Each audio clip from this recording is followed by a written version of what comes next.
Ceiling থেকে ঝুলানো একটা ঢাকনাওয়ালা বড় বাতি। বাতিটা থেকে প্রত্যেক মিলি সেকেন্ডে ছুটে আসছে অসহ্য রকম চোখ ঝাঁঝালো আলো।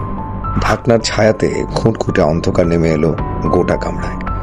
কেবল দিনের আলোর মতো পরিষ্কার হয়ে আছে টেবিলের দুপাশে থাকা 2 চেয়ার, আর তাতে থাকা ইন্টারোগেশন অফিসার আর একজন সন্দেহভাজন।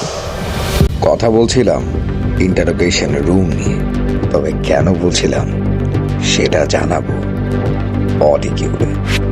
কান পাতুন, গল্প আসছে ঠিক 24 ঘন্টা পর। শুনছেন তো নাকি? হ্যাঁ।